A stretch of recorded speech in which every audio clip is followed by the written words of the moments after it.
little frustratingly quiet so far through this trade period. We've been waiting and waiting as the deadline looms tomorrow, but Josh, Dan Houston has found his way to Collingwood. Yeah, finally. Nobody's been counting, Sarah, but we did go 11,236 minutes between a player being traded this trade period. It was a long, long time. I wasn't doing the adding up, Derm, but we got there in the end. So we had two major deals today. We'll talk about the second one, but the first one we're going to talk about is the three-team swap between Port Adelaide, Gold Coast and Collingwood. Dan Houston, as you said, is the one that gets to Collingwood. That's the headliner pick of this. Houston gets there to Collingwood with pick 58. As you can see there, Noble and Richards are out. Port Adelaide gets Lukosius, Atkins and Richards. John Noble obviously goes to Gold Coast. A lot of picks swapping around there. Gold Coast gets 2 future firsts. Pick 13 ends up with Port Adelaide. There's a lot of movement in that, a lot of picks being swapped, but damn, really the headliner there is Dan Houston gets to Collingwood's half-back line. Yeah, well, he does. With his talent, he improves any team he goes to, straight up. That's a given. But what he does do with Collingwood, he gives them foot skills coming out of the back line. They had that chip and charge and that manic display 2 seasons ago, Bradley, where they were so good coming out of their back line, Sarah.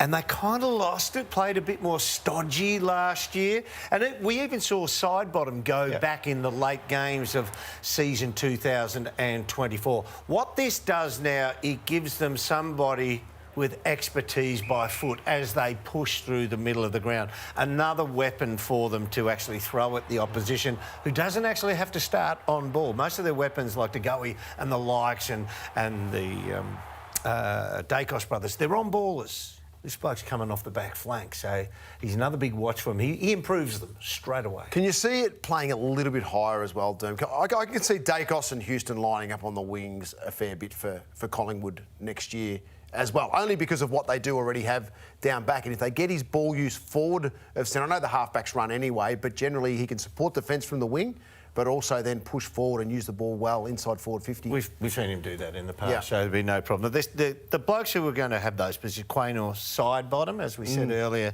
Markov and Crisp has even spent time down there as well. So Houston will be in line with those guys for that type of position. So, yeah, wing, half-back, won't really matter. He's going to kill you if you let him have it. Well, it's perfect with the ageing stars that they do have. And you mentioned Sidebottom, Pendlebury, Jeremy Howe. There is a rotation of players that will be out of that side over the next couple of years. So that's why it's such a great pickup for Collingwood. Not only for the immediate, but also for the next 3 to 5 years. What got this one over the line? Because this time yesterday, it wasn't looking like it was going to happen. Yeah, well, I was sitting on this desk this time yesterday. We were talking about a very, very similar deal. The only change you've seen in that graphic from yesterday is pick 50 gets to Port Adelaide now, so they get that little bonus on the end. Little bonus, that was pretty little, yeah. If that was really the only thing that was holding things up, it's a little bit silly, I think we all agree, but it got them there. That's what they wanted and that's what they got. We've seen in the past, Geelong famously last year held out for picks for Salva Adelaide. They got a late one and it became Lawson Humphries. So it can work out holding up for these ones, but they got there in the end with pick 50. It's the only addition from yesterday. Jack Lukosius is an interesting name in this. He's a player that has, I guess, wowed people, has disappointed people. Where does he fit at Port Adelaide, Jono? Is he forward? Is he back? What's he going to do for them? Personally, I think he rolls off half-back for Port Adelaide. And the only reason I say that is because they've got Farrell, who's a good kick of the footy already, who can control that part of the ground. I actually think he would like him and Burgoyne up on the wings with what Burgoyne showed throughout the final shoes and had an excellent second final. And then I can see Lukosius floating in behind them a little bit. So I understand the forward craft that he does have, Derm, and that may be where you sit on this. But personally, I think with what they've got up in their forward line already, his class could be quite valuable down back. No doubt. If you give him the footy, he's a little bit similar to Dan Houston. And there is something to be said that one classy foot-skilled player out of their back line, one classy foot-skilled player going in.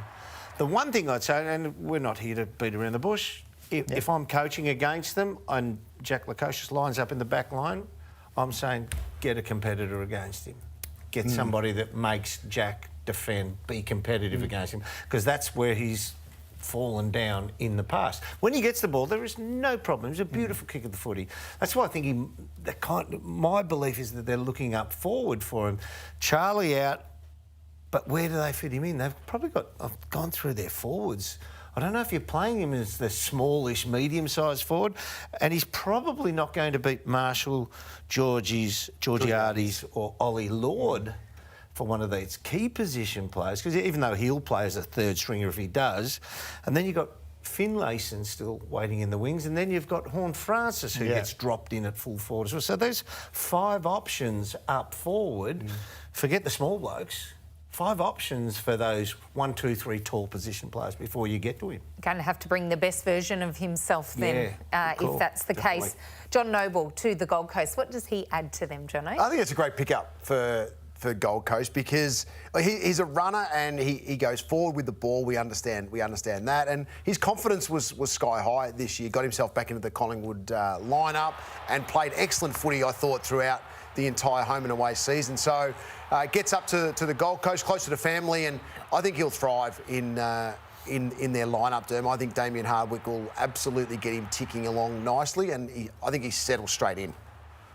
Totally agree with you. And when you see a coach who says, go out and get me a player, that coach backs that player in for a long, long time, hoping he gets the results, but he will give him... You feel like at Collingwood, if he ever played one that wasn't somewhere near the standard, he was out. I reckon this coach will back him in a little bit more, a little bit longer, so he'll feel and settle into playing total full-time in the ones and be that player that he dreams he wants to be.